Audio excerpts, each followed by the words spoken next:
Mga ka-over, yung mga naninira kay Sara kaya, naliligo na kaya yan? Tingin ko kasi parang hindi yan naliligo oras-oras yung paninira nila eh. Ay! Hala no, patotoya.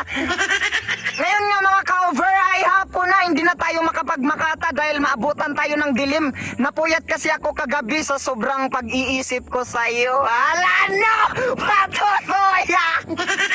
Ngayon mga ka-over, pag-usapan lang natin tong nangyayari sa bayan natin ngayon.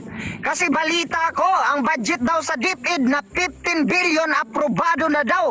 Pero ninakaw ng mga buaya mga ka-over, tapos kay BP Sara pa sinisi. Hala no, patutuya. Wait lang mga ka-over, gwapo naman pala ako kapag bagong ligo, no? Hala no, patutuya. Ito namang mga Marcos vloggers mga ka-over, pinagtatanggol ang buhaya. Hindi sila naniniwala. Grabe makapagsalita. Parang mga burikat ang bunganga. Ala no, patutuya. Karamihan kasi sa mga supporters nila, mga dilaw. Kaya pinanindigan na nila ang pagiging siraulo. Kasi kapag naging neutral sila ulit, mawawalan sila ng views mga ka-over. Ala no, patutuya. Alam naman natin mga ka-over na itong mga vlogger na ito, pinaninindigan ng kasinungalingan para lang sa views. Sasabihin kasi ng mga vlogger na ito mga ka-over, ay hindi totoo yung sinasabi ni Sara, palusot na lang yan kasi naipit na siya. Hala no, patutuya. Paano nila masasabi mga ka-over na hindi totoo? Makikita mo naman sa papel na aprobado na ang budget ng DepEd, pero hindi binigay ang budget mga ka-over. So sinong hindi magagalit ngayon mga ka-over?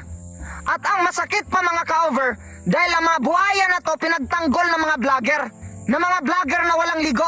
Hala no, patutuya. Nakita po natin kahapon ang part 1 ng video message ni Vice President Sara Duterte, kung saan nililihis na naman niya ang mga issue. Talaga pong tatak Duterte na yata ang pambubudol. Mula sa peking war on drugs, peking good governance, humiling pa ng pagkain para sa 100 gwardiya na dala-dala niya at hindi naman kinain. Ganyan na ganyan magsalita ang mga Marcos vlogger mga ka-over. Kapag nabibisto na sila, bumabalik sila sa nakaraan. Panahon ng pagkakataon, may babalik ba ang kahapon? Ganyan na ganyan mga ka-over. Kasi nabisto na sila sa kalokohan nila mga ka-over. Ngayon sasabihin nila, ayan na naman, piki na naman yan.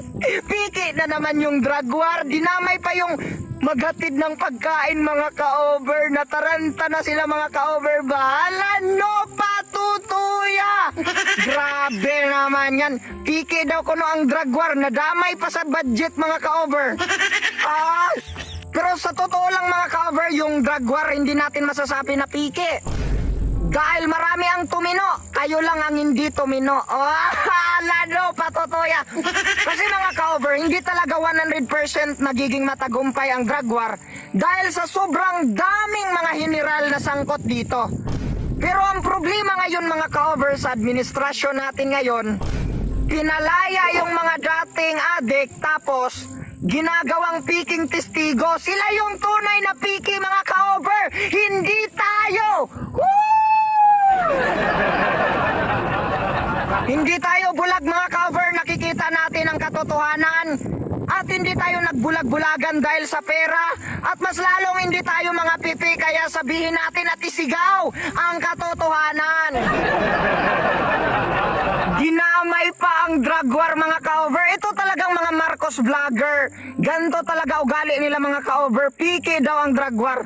Alam nyo mga ka-over, ang drug war noon, sabi nila, marami daw namatay na inosente. Hindi totoo yan mga ka-over.